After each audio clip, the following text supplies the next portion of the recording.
নমস্কার।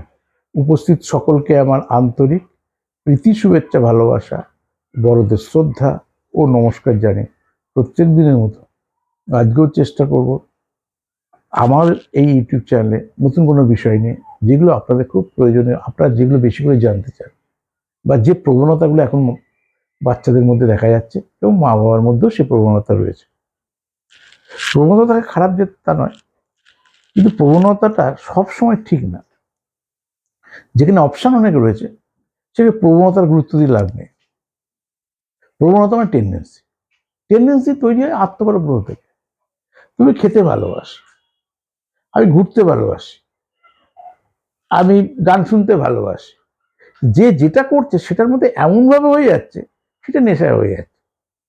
কোনো কিছু একভাবে না ঘোরা, না খাওয়া, না চলা, না ফেরা, কোনোটাই ভালো না।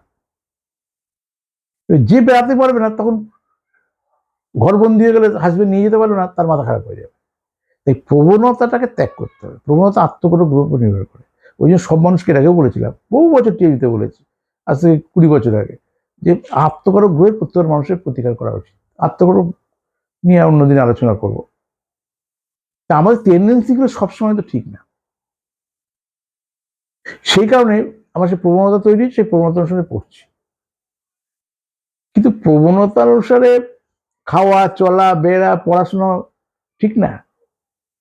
আমরা কোনটা কর্ম করা করবো, চাকরি পাওয়া। কিভাবে চাকরি পেতে পারি, কি ধরনের এডুকেশন আমার চাকরি হতে পারে, সেটার উপরে গুরুত্ব দিয়ে সাবজেক্ট সিলেকশন করতে হবে। নাকি আপনার টেন্ডেন্সি রয়েছে যে না, আমি সায়েন্স পড়বো, কি আর্টস পড়বো, কি কমার্স পড়বো, যাই পড়ি তাতে আপনার চাকরি হবে। উল্টো করে বোঝা নেই। আমরা কি করি, পড়াশোনা করে চাকরি খুঁজি, তাই না? আর উচ্চশিক্ষিত জ্যোতিষ কি ধরনের চাকরি পেতে পারে, কোন সাবজেক্টের জন্য ভালো, আগে থেকে ডিসাইড করে। কারণ সাবজেক্ট ওরিয়েন্টেড আপনার কেরিয়ার হয়েছে, career oriented ideal place choose করতে হবে, career oriented ideal subject decide করতে হবে। সাবজেক্ট অনুযায়ী কেরিয়ারে ঢুকলে লাভ নেই। আমি আর্টসে বলছি, আর্টসের মধ্যে যা যা অপশন আছে তাই করতে হবে, তাছাড়া তো চাকরি পাওয়ার স্কোপ নেই। এ তো ব্যবসাদার না, সায়েন্স পড়ি, আর্টস পড়ি, কমার্স পড়ি, আমি ব্যবসা করতে পারবো। আর্টস সায়েন্স কমার্স পড়ার সঙ্গে ব্যবসার কোনো সম্পর্ক নেই। যখন স্টুডেন্ট লাইফে থাকে তখন তো চাকরি করার পয়েন্ট ভাবনাই তো মাথায় থাকে, তখন তো ব্যবসা তার হবো বলে তো হবে না।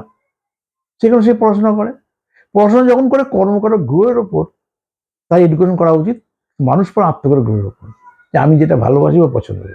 বুঝতে পারছি প্রথম কোথায় ভুলটা আমাদের। এই সায়েন্স কেন পড়বেন, কথাটা কেন এটাই আনতে পারতো।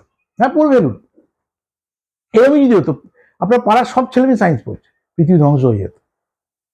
ঘুম থেকে উঠে দেখবেন সবাই ডাক্তার, সবাই ইঞ্জিনিয়ার, সবাই ব্যারিস্টার, আর কোনো কেউ নেই। সায়েন্স ছাড়া পৃথিবীতে কিছু নেই, পৃথিবীর ধ্বংস। সেটা কোনোদিন ঈশ্বর করতে দেবে না, সবই থাকবে। কোনোটার পার্সেন্টেজ কোনো সিচুয়েশনে বেশি, কোনো সিকুয়েন্সে কম। ওই জন্য আত্মকলক গ্রহকে ত্যাগ করুন। আত্মকলক ত্যাগ করুন, সেটাকে প্রতিকার করে আপনার বোঝার। যেমন অনেকে বলে এর প্রবণতা রয়েছে, এইটা করবে, তা বিরুদ্ধে অন্য কিছু দিলে কেন করবে, কথাটাও ঠিক কথা। ওই জন্য আত্মকলক গ্রহকে প্রতিকার করা।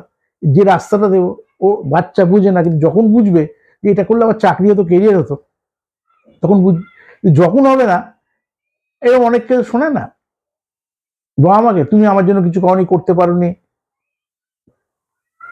কথায় কথায় কথা শোনায়। বাবা মা সব করার পরেও তার সঙ্গে টিউনিংয়ে মিলছে না, যখন সাকসেস মানে তখন আপনাকেই বলবে।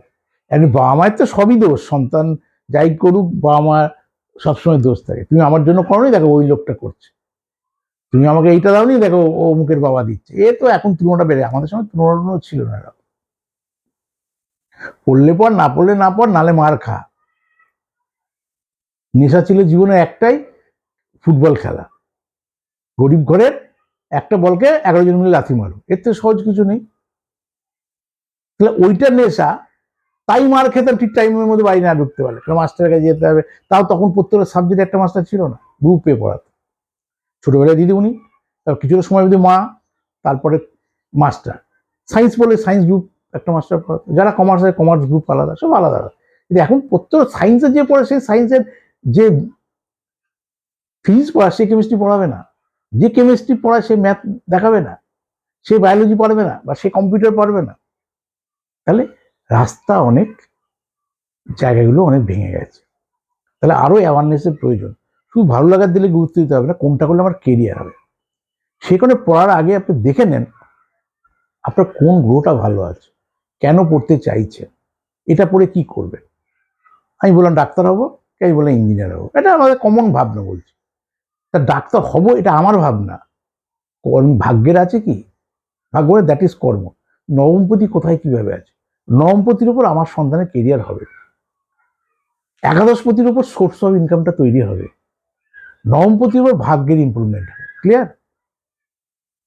দশম থেকে কর্ম, একাদশ থেকে সোর্স অফ ইনকাম, নবম থেকে ভাগ্য। এই তিনটে কানেকশন যদি ঠিক ঠিক না হয় তাহলে আমার সন্তানের কিন্তু আয় উন্নতি সেইভাবে হবে না। এগুলো আমরা ভেবে দেখেছি কখনো? সাধারণ মানুষের হওয়ার কথা না তো। আমি দীর্ঘ 40 বছর অতিক্রান্ত জ্যোতিষ, তাই আমি এত ইয়ে করে ক্লারিফিকেশন করতে পারছি আপনাকে। তাহলে আমাদেরকে খেয়াল রাখতে হবে।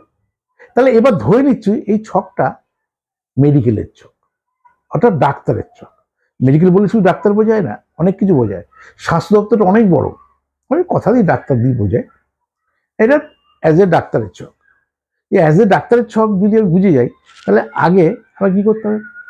ফিজিক্স, কেমিস্ট্রি, বায়োলজির গুরুত্ব। মেডিকেল পড়তে গেলে বায়োলজি লাগে। আমি ম্যাথ কেটে দিতে পারি, মেডিকেলের সঙ্গে ম্যাথের ডায়েটের সম্পর্ক নেই। কিন্তু ম্যাক্সিমাম ছেলে মেয়ে রেখে দেয় বা রেখে দিতে বলি এই কারণে, না জেনে তো পরীক্ষা দেয়, মেডিকেলে চান্স পেলেন না। আপনাকে আমি জ্যোতিষ গাইড করেছি, আপনি পরীক্ষা দিয়েছেন চান্স পাবেন না, এটা কোনোদিন হবে না। ম্যাক্সিমাম ছেলে মেয়ে দুই নৌকায় পা দিয়ে চলে, সায়েন্স এতেও দিচ্ছে ওতেও দিচ্ছে। তাহলে ম্যাথটাকে ধরে রাখতে হবে যাতে ভবিষ্যতে আপনার অন্য রুটে যেতে পারেন। কিন্তু অরিজিনাল মেডিকেল পড়তে গেলে কিন্তু ম্যাথের প্রয়োজন নেই।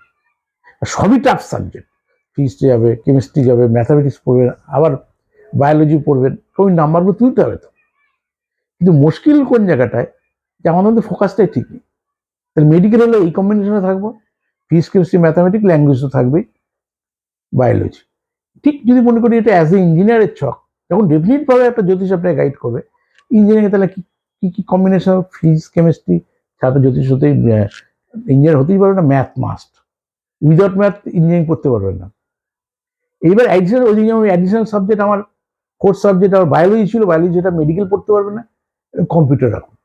তার উপর লেভেলে অনেক বেশি স্পেশালাইজেশন পাবেন। এখন কম্পিউটার ছাড়া কিচ্ছু হয় না। আধুনিক ইনফরমেশন গুলো আপনি তো টেকনোলজি বেস এডুকেশন করছেন, তারপর তো স্পেশালাইজেশন। আমি ইঞ্জিনিয়ারিংয়ে ইনফরমেশন টেকনোলজি পড়বো না, আমি অন্য কোনো ইলেকট্রিক্যাল পড়বো না, মেকানিক্যাল পড়বো না, সিভিল পড়বো না, কি পড়বো আমি? বহু ভাগ রয়েছে। বা কেমিক্যাল পড়বো, কোনটা আমার জন্য উপযুক্ত? আপনার জন্য যেটা উপযুক্ত সেটা অন্য কারোর জন্য উপযুক্ত। রাস্তাটা অনেক কঠিন না? তাহলে আগে সাবজেক্ট সিলেকশনটা মাস্ট, যে আমি কোন রুটে যাব। দু নৌকায় সন্তানদের পা দিয়ে চেষ্টা করবে না। অনেকের জায়গায় পয়সা খরচ করে এটাও পড়াচ্ছে ওটাও পড়া, দেখ দুটোই বস, যা হবে হবে। দুটোর প্রিপারেশন সম্পূর্ণ আলাদা মা। একটু আমি বললাম ফিজিক্স, কেমিস্ট্রি, ম্যাথামেটিক্স কম্পিউটারের দিকে, আর ফিজিক্স, কেমিস্ট্রি, বায়োলজি, এই কম্বিনেশনে মেডিকেল ওরিয়েন্টেড। দুটো আলাদা না, দুটো মানসিকতা আলাদা, প্রিপারেশন আলাদা। স্যাররা কোচিং করা হবে নিজেকেও। একটা ছেলের উপর যদি সবটা চাপিয়ে দেন, তুই দুটোই করে, এটা হলে হবে ওটা হলো, আপনি কোনোদিন নিয়েছেন না? আমি কোনোদিন লোডটা নিয়েছি না, পারতাম। এখন সিভিক কমারকে যদি 50 কিলো একটা মাল তুলে দেন মাথার উপর, নিতে পারবে? এই এমনি মুক্ত পড়ে মারা যাবে। যে নিয়মিত নেয়, যে বারবেল তোলার অভ্যাস আছে, সে 100-200 কিলো রোজ তুলছে, তার কাছে 50 কিলো কোনো ব্যাপারই না। ঠিক সেরকম ভাবে মাথায় যেন না চাপা নয়, আমার সন্তানের কেরিয়ার ওরিয়েন্টেড গ্রোটাকে সিক করে সাবজেক্ট সিলেকশন করা, সাবজেক্ট সিলেকশন করে এবার সেই অনুসারে তাকে গুরুত্ব দেওয়া। তারপর ওপরে ডাক্তারের চান্স পেলাম, এবার আমি স্পেশালাইজার। আমি ইঞ্জিনিয়ারিং চান্স পেলাম, এবার হচ্ছে স্পেশালাইজার। 7জন জ্যোতিষী আমার কাছে সাধারণ মানুষ আসে, যারা ভিগুদামনে এডুকেশন, ভিগুদামনে কেরিয়ার। তো লোকে 25 বছর টিভি চ্যানেলে দেখে দেখে মানুষ অভ্যস্ত হয়ে গেছে। অনলাইন চ্যানেলে আপনারা 4-5 বছর দেখছেন, তাই হয়তো মিশ্র বিভিন্ন রকম লটারি থেকে আরম্ভ করে ফাটকা প্রাপ্তি বিভিন্ন বিষয় নিয়ে আলোচনা করি, যেহেতু আপনাদের চাহিদা। সেখানে এডুকেশন নিয়ে যেহেতু আমার সাবজেক্ট এটাই পছন্দ করি, কিন্তু কম, দেখবেন ভিউয়ার্সও কম থাকে। কারণ মানুষ রাতারাতি পড়াশোনা না করে, রাতারাতি না খেটে, রাতারাতি বড় করে একটা প্রবণতা কমন মানুষের রয়েছে। এটাই মানুষকে দোষ দিচ্ছে না, এটা মানুষের একটা নেচার। কিন্তু রাতারাতি যদি পৃথিবীতে সব মানুষ এত শ্রম দিত না, 3 মাস ফসল ঠিক ঠিক করে করলে ঘরে উঠতে পারে, তাও যদি জল বৃষ্টি ঠিকঠাক মতো টাইমটা ঠিক মাপের হয়, তাই হচ্ছে না। আর আপনি উইদাউট শ্রমে রাতারাতি ডিঙে ফার্স্ট হবেন, রাতারাতি ডিঙে গিয়ে ডাক্তার হবেন, রাতারাতি ডিঙে গিয়ে বড় ইঞ্জিনিয়ার হবেন, তা সেই ইঞ্জিনিয়ার হলে বীজ ভেঙে পড়বে, যেন আজকে পড়ছে। ঠিক আছে, বিতর্কিত কোনো কথাই যাচ্ছি না। আমার যারা দর্শক তারা সবটাই ভালো বিচক্ষণ ব্যক্তি, তাদের আরো ভাবতে বললাম যে কোনটা কেরিয়ার ওরিয়েন্টেড, কোনটা। যারা মনে করবেন যে ভিভিদার সঙ্গে যোগাযোগ করবেন, আমার বুকিং নাম্বার ওয়েস্ট বেঙ্গলের 9830143766। এই নাম্বারে বুক করে কলকাতায় আসতে পারেন, একদিন সাউথে বসি, একদিন সেন্ট্রাল ক্যালকাটায়, 3 দিন হচ্ছে নর্থ ক্যালকাটা। যারা দূরে মানুষ তারা আমার হোয়াটসঅ্যাপ নাম্বার নেবেন, ওখানে ফোন করে যে রিসেপশনিস্ট ধরবে তাকে বলবেন আমি অনলাইন দেখাবো, তখন আপনাকে আমার নাম্বার দিয়ে দেবে। সেখানে নিজের নাম, বাবার নামের প্রথম অক্ষর, মায়ের নামের প্রথম অক্ষর, আপনি কত নম্বর সন্তান, জন্ম তারিখ, সাল, সময় আর দুটো হাতের ছবি পাঠিয়ে দেবেন। চেম্বারগুলো যা ভিজিট, অনলাইনে একই ভিজিট। টাকা পাঠিয়ে দেওয়ার পরপরই আপনার সঙ্গে আমি যোগাযোগ করে নেবো যে আপনার টাকা পেয়ে গেছি, আপনি কীভাবে পরিষেবা নিতে চাইছেন, এই সময়ের মধ্যে আপনাকে পরিষেবাটা দেবো। একই, দূর থেকে অনেক বেশি তাড়াতাড়ি কভার করতে পারবেন। আর কবে 9 মাসে 6 মাসে কলকাতায় আসে, কলকাতার আশেপাশের জেলাগুলোর জন্য ভালো ফিজিক্যালি চেম্বারে আসে, দূরের মানুষদের জন্য অনলাইন বিচার করে নেওয়াটা ভালো। আমি শ্রী বিবেকানন্দ আপনার সঙ্গে ছিলাম, আছি, থাকবো। নমস্কার।